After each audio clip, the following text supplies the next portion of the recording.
All right, welcome back. That wasn't how I anticipated that match going, but I'll take it. I knew when you called me and said I was an enormous favorite, there was no way I was going to win. Yep. If there was a book I could bet on you, I would have bet it all. I knew there was no way. Oh, I don't know. In the leagues, I was actually having a lot of trouble with bugs. So David and I knew what each other were playing, and it's really one of those things that. What's that? I said I believe that. Just once you call me riding the broom, I'm doomed. Oh, yeah. That's not how it works. I should have called you first. Yeah, it's really just one of those things. Like if you without sticking a first turn death right or getting something on the table real early, I just have to throw out as many spells as possible and make sure I don't fall behind. Because when you get ahead, I just can't catch up ever. I wanted to scoop both games on turn 2. I mean, the writing was on the wall. I knew. Like it turns out, on game 2, if I played the Manglehorn on turn 2, maybe it would have done enough. But I think obviously you play differently. You don't just let it sit there and clock you and lose. You answer the threat, and with 7 cards you had pretty much throughout the game, I think you could probably find a way to deal with it. Yeah, it probably would have involved trying to get Jace out earlier and bouncing it. I mean, I think I could have done something. I didn't have good answers. Literally, the turn I abraded was the turn I drew it. Other than that, I didn't have any real direct answers for creatures. Yeah, but the next turn you could just Jace Dack it. The notion, I mean, the death right away. Like I could get you to 4, and then you just bounce it and discard it again. Yeah, I mean, like I said, both games I knew they were over on turn 2. I knew that the first one was over on turn 1. I was certain of it on turn 2. And I was so close to right-click and concede, but I felt like the viewers would have been like, what the hell is this? And, it's just, man, it was tough to play that out. The Tinker didn't make it wait too long. No, game 2 was the excruciating one.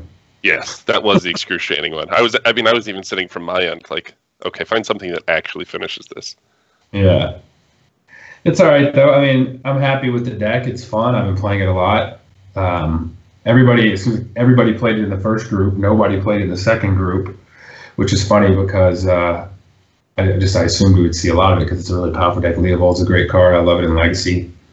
So seeing it in Vintage is cool. I think it's just a really cool card. It's especially cool live because people forget that your opponent can't draw more than 1. And you have to stop your opponents quite often, or they cast like Brainstorm, and you're like, "Yep, that'll be okay. Go ahead and put 3 on your deck." That happened in the Legacy GP a lot. And usually, I would expect them to just concede, but people would just read it, put 3 on top, and pass the turn. I'm like, you cannot. Like, it's almost like to save face, you pack it up. Like everyone played it out. Right. They did that, and they never scooped. So it was kind of shocking. Yes. Somebody just stunted growth themselves or similar to it. Like, oh. I mean, a turn or 2 later when they realize they're just drawing the same stuff, I think it has to set in. But, yeah, so I don't know, in any case, 2 wild cards. I'm not a huge... Go ahead. No, you're not a huge fan? I'm not a huge fan of my deck. I know you're having a lot of fun with your deck. I've been playing a ton of vintage leagues with my deck, and... I mean, I've gotten myself up from a lot of 2 and 3s to a lot of 3 and 2s and an occasional 4-1. But no, I will be very happy to switch decks next trimester. Funny, we submit our decks so early that you're locked in. So, like, a question would be, well, if you're losing in leagues, why are you still playing it? Well, I'm locked into this deck in 3 weeks, so might as well get some reps. But yeah, no, yeah, that's the brutal part about locking in so early and going last. We have to lock in by next Monday already, and I have no idea what I'm going to play, but it's tough because I have a deck I brewed up 2 VSLs ago that I wanted to play so bad, but it's just not that tuned. And I was saying if I had a really good record in this one, maybe 3-0 at the start, I might just say screw it and bring it out because what's the worst that could happen? I end up 3-3. But it looks like I just got a bad feeling about this after that round. If I don't do well and I need a strong finish, maybe it's still time to bust out the dream. You know what I'm talking about. We were kind of talking about it. I do. We worked on it. Maybe it's still time to just say screw it and try it, but I mean I think it's ultimately probably pretty bad. So I mean it's just hard to get a lot of practice on Vintage. Like it really truly is. I mean leagues on Magic Online are actually a good thing now, and they give you another avenue for practice. They didn't exist when we were brewing it before, but unfortunately I no longer have the time. I mean with single dad, work, I'm going to a GP this weekend, a team GP, and I got to practice all week playing the new set. Then I'm playing the Pro Tour at the end of the month. It's like, when do you get to? And that doesn't matter. I'm playing the new set this week for the GP, and then I got to submit a list by Monday. So how can I actually test and tune this vintage deck? It's just so tough. Yeah. Well, it sounds like the next two players are ready. Before we go, you have any predictions on decks? Like, these are two, I literally have no idea. I mean, I think I always have to bet on Paul having white creatures or little creatures in some way, shape, or form. Some little beaters. On the other side for Aaron, I have absolutely no idea. All right, well, let's find out.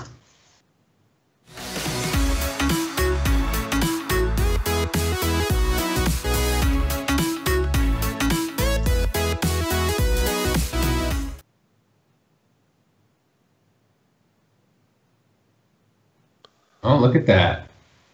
Aaron on Dragon Stompy and Paul on Delver.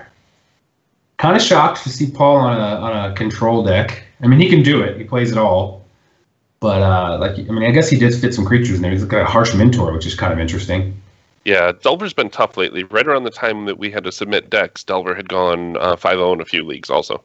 She won the die roll, which is interesting because she's got, with Ancient Tomb and Simian Spirit Guide, she's got first turn Blood Moon. Paul has a Black Lotus and a Mountain, so it's not even that big of a deal for him. And he's just got Force of Will if he wants to just Force of Will it. And if he does, she's going to be left with nothing, right? She's just got a Mountain and 2 more Ancient Tombs. And she played Simian over Ancient Tomb, which is interesting too. I guess because she figured if it resolves, it becomes a Mountain, but if it doesn't resolve, she kind of stumbled herself. I think you need to plan on worst case scenario a little more often. Yeah, I think Paul with Black Lotus Mountain, he can put out both his creatures and keep up Force of Will. Yeah. And he's fine with that. He can Force of Will whatever threat she plays. It's going to be hard for her to play a threat off one Mountain, basically. Yeah, absolutely. So he's in a pretty good position. Having 2 creatures out against this board is phenomenal, too.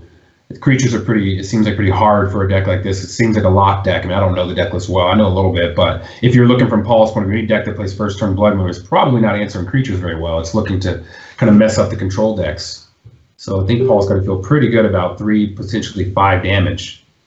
Yeah, you've definitely got a leg up on me. I have no idea what's going to come out of Aaron's deck. Like, if somebody first turn Blood Moons me, I'm at a total loss. And see, now he's got a backup Force of Will if he draws another blue card, and so hard for her to draw and play threats.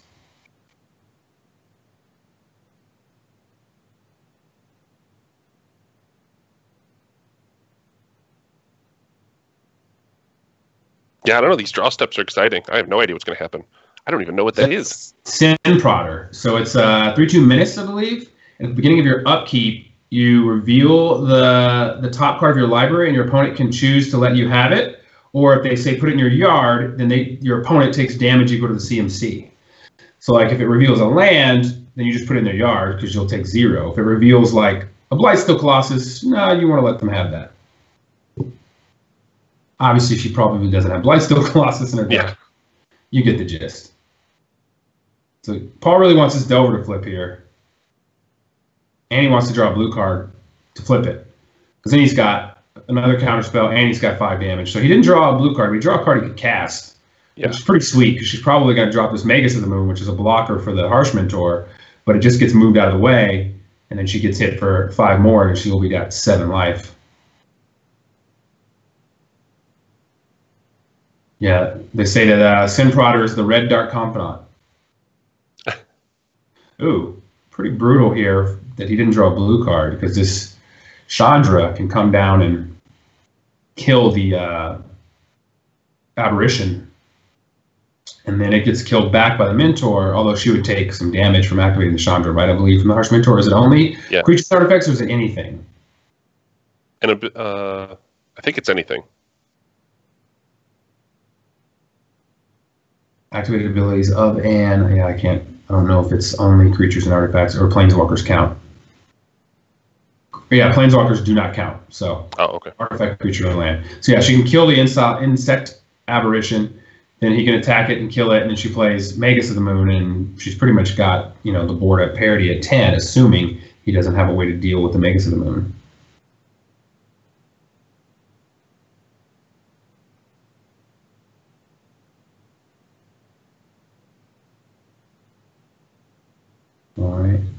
So quick pass.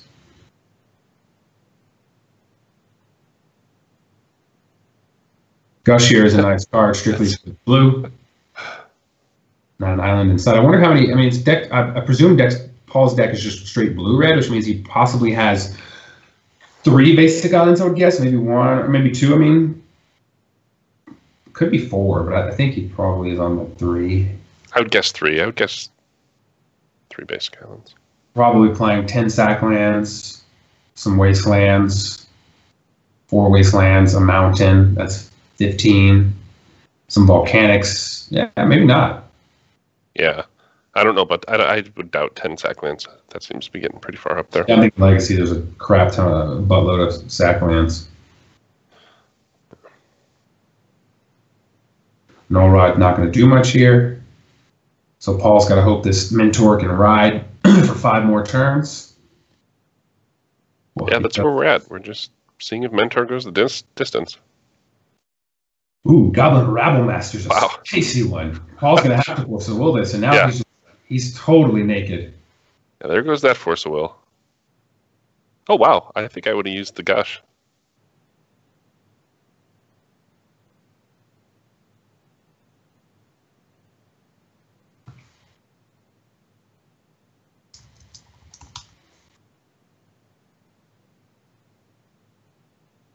Yeah, there's a blocker. It's becoming a game again.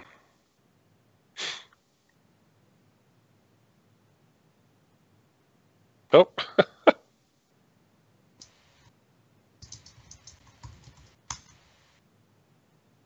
I don't know. This is not a style of vintage I have much experience with, because I don't know how often I would ever be either one of the players on either side of this board. Yeah, I mean, Lightning Bolt was a clutch draw here. Yeah.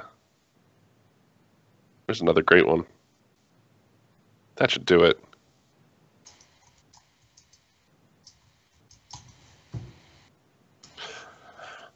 Oh yeah, Eidolon. Yeah, this should wrap it up. Paul's deck, main deck Eidolon. Paul is on some hits. Main deck Harsh Eidolon. This is no ordinary Delver deck. I mean, this is the vintage Delver deck that was doing well right around the time that we had to submit. It had both of those? Or are they more than one of those? It had Eidolon and Harsh Mentor in it for sure. Oh wow! All right. Well, let's take a look at the sideboards. Oh, look at that Bedlam Reveler in Paul's deck. And Scab Clan, the Scab Tutu guy. I can't think of the name of the Scab Clan Berserker, I think. Paul's deck is full of creatures. Yeah. So Mike Solimossi says it's a Delver list from the summer. It's Rich Shea's list. Scab Clan Berserkers are pretty interesting one that looks pretty favorable for Paul here. I mean, she's got to bring in the creature removal. Looks like she's taken out Ensnaring Bridges. I guess she didn't see all the creatures we see, but Ensnaring Bridge seems pretty good against Paul's creatures. Ensnaring Bridge seems great, but I don't know. Is she just trying to win with Planeswalkers from behind the Ensnaring Bridge? Or burn? I mean, she has Scab Clan Berserkers. There are 8. How many Scab Clan Berserkers are there in this pod? 4. 6? That's wild. Yeah. 3 in the board. So it looks like she bring in a Sulfur Elemental? She's got a couple of Hazards in her deck and Fiery. That's the way to win after you get Ensnaring Bridge down. And once it's down, Paul has no way to get it off the board. Like, he doesn't even have a Jace to bounce it. He literally has no. If she can stick a Hazard, that should do it. Well, I'm just going to tell you right now, I'm not looking forward to playing against the old Blood Mooner. You think I am? I mean, I do have Deathrite Shaman, but once they're dead, I'm dead. I better keep that fucking K-Man out. So many cards have gone in and out of both players' decks as they're not exactly sure what to do in this matchup. And I can't say that I blame them. Yeah, I mean, I don't think either were prepared for. I don't think Paul was prepared for the red creature lock deck, and I don't think she was prepared for the red creature deck. I mean, Ensnaring Bridge seems really solid for me against Paul. He has one abrade. It doesn't seem like he has many ways to answer it. Looks like I'm going to go 0-3, though, so that's okay. I don't think I can beat either of those decks. I'm gonna have to, my abrupt decays are going to be working overtime for Paul, although I can't really deal with a Bedlam Reveler. Leovold seems very solid against Paul, but as far as Aaron, yeah. I was just going to ask if that was a keep for Aaron. Yeah, I don't. It's hard without a Spirit Guide in your hand or a Chrome Mox to not have an early play. And Paul with the Strip Mine here, that's going to be brutal. Oh, I hadn't even seen this. I was really just looking at her hand. That she had 3 double red 4-drops. Yeah, no, that's why I said that Strip Mine is going to be brutal. Yeah, that's... Wow, Paul has Steam Vents in his deck. Couldn't get enough Volcanic Islands. Didn't want enough basics. And said, you know what? I'm running Steam Vents. Yeah, but he had a basic mountain in play in game 1, so there's at least one basic island. I mean, maybe he's got a Death Shadow in there. I don't know what he's playing. So there's an Ancient Tomb. She's got no red mana in sight. I think Paul's going to get an island here and drop a Delver. We'll find out. I forgot to look if he had an island, or maybe I couldn't see it in his site. Up there it is. So that's huge. Once he's got that one island out, the Blood Moons are way less effective because he doesn't have very many double blue cards other than, say, Force of Will. And Dig Through Time, I think I saw. Once he gets that basic island out there, I just don't think the Blood Moons or the Mangus matter anymore. No, I don't think they do at all. It's off to the races. I don't think I have any basic lands on my deck. Yeah, just lean on your red spells. Yep, not a basic land. I do have a bunch of wastelands though. Deathrite Shamans. I got to resolve with Deathrite Shaman. Yeah. Blood Moon, Stone, do nothing. Turns off Ancient Tomb, actually, slows her down. Bedlam Reveler costs 1 less for what? Each instant and sorcery in your graveyard. And when it comes into play, you discard your hand and draw 3 cards. Pretty spicy in the late game. Yeah. Just like a 2-mana 3/4 with Prowess, too, that lets you draw 3 cards, basically. Yeah, I mean, I see Blood Moon does give her a 2nd red mana, but now your 2 mana takes away a colorless and your spells cost 4. At least you won't be taking damage from the Ancient Tomb. Yeah, and she can get the Scab Clan Berserker out. That'll be interesting to see if Paul finds a way to just go top with this and flip his Delver for sure next turn. Ooh, Ingot Chewer. An answer to potential Ensnaring Bridge. Ensnaring Bridges that did not come in. Got the They're way bolt ahead up. of us on this matchup. The bolt up is pretty convenient because ideally she's going to slam down the mountain city of traders and cast Scab Clan Berserker with haste and try to get in there and renown. But that's not going to happen. Although with the Spirit Guide now, she can land a Chandra if she wants. It would be pretty incredible at the moment.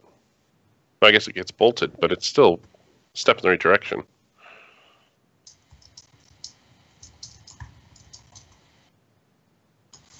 It's interesting to see if she's going to go for the Chandra or the Scab Clan Berserker.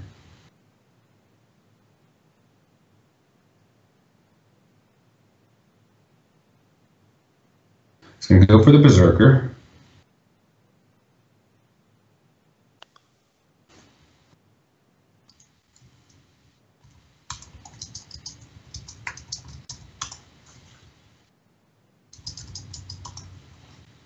This should Bolted. go hard. Might be time to just... No, it can't be Ingot Chewer and just kill your own. I mean, he's got 2 spells. The Bedlam Reveler costs, what, 5 now? Normally... Yeah, I mean, he's still 6. 1 mana short on the Chewer, too. Yeah.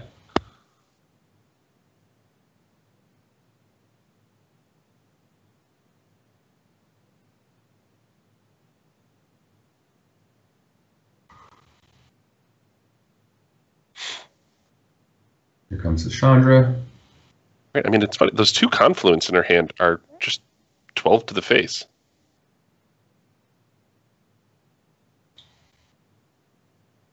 Yeah, because you can choose 2 damage 3 times, right? 6. Yeah.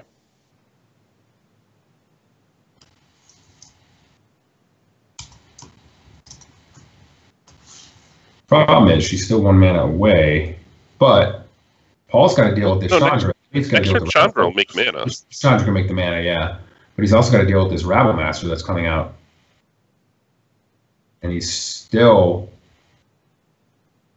Well, yeah, I think it is. Yeah, it's time for the chewer and eating your own marks. Did he not play a land last turn? No, I think he's been hitting them. Oh, he played Waste Strip Mine on turn. I was counting. He had 4 lands on turn 5, but he played Strip Mine. Here comes the Rabble Dabble. Well, the Ingot Chewer is going to keep that at bay.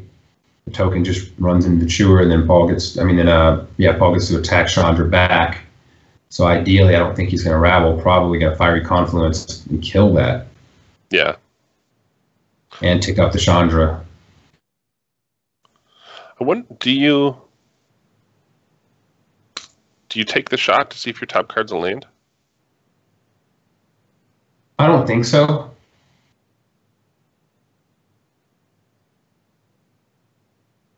Huh. But now that she's done that, that's weird. Because if you're going to tick up, you're going to get mana. If you're going to exile the card, you can't play it unless it's specifically a land. If you're going to do that, you should do that first before you Chrome Mox. Okay.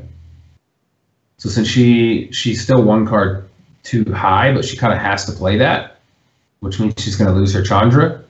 Because you don't want to let that. I mean, that's too important on the board. And once you empty your hand, it's probably game over. So you can't play lands off the Chandra. That makes sense. So yeah, I probably would have ticked up and made 2 mana and cast the Fiery Confluence and killed the Ingot Chewer. Yeah. But getting the hazard on the board at the expense of your Chandra is pretty amazing.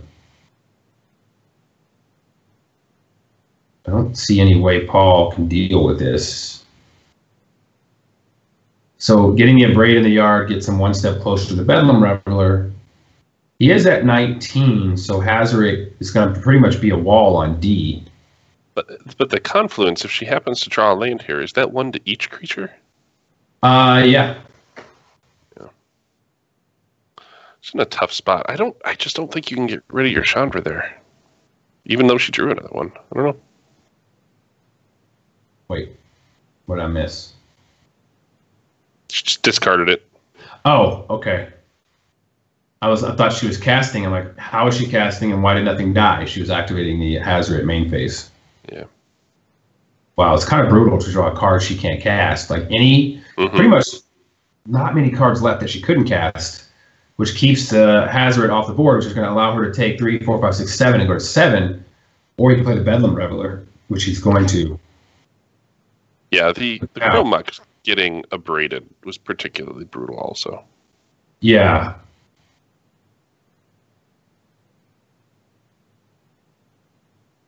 So now he puts her at 9. Even if she's able to her hand, I guess she could play Confluence and deal 3 to everything. Leaves it, if she draws land, leaves it Hazard versus Bedlam Reveler. Yeah.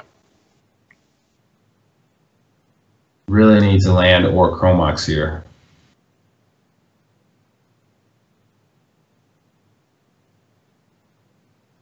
And Rabble Master. That's not going to do it. Still stuck on 2 cards. Pretty brutal spot to be with Hazard. I feel like this happens to me in Limited every time I have Hazard. Yeah. I just can't get down to 1 card. What the hell's going on? Yeah, that was a tough spot. I think odds are when she puts that Hazard out there, I mean, that you'd hit a land in one of those spots and the game would really swing, but it didn't work out that way. Yeah, I mean, I think I personally would have just made 2 mana with the Chandra, cast the Confluence, killed a creature. Then she would have turned out, she would have drew the Hazard the next turn, and if there was no creature, she could +2 again and play the Hazard or a different way. But it's easy when you're not in the match. In the match, it's a lot harder. I can see both hands, so Pretty cool decks, though. I'm excited to get my beatings. I'm not going to fare very well either. My deck doesn't exactly respond well to a bunch of harsh mentors and eidolons and. Yeah, we're in bad shape. Yes, we're in bad shape. All right, we're gonna get to ads, and I think I'm up next. I believe. Let me look here. I've got the schedule. Yeah, it's me versus Aaron. So, all right, sweet. Let's see if we can keep this quick pace of play going and just have this over fast. Need the latest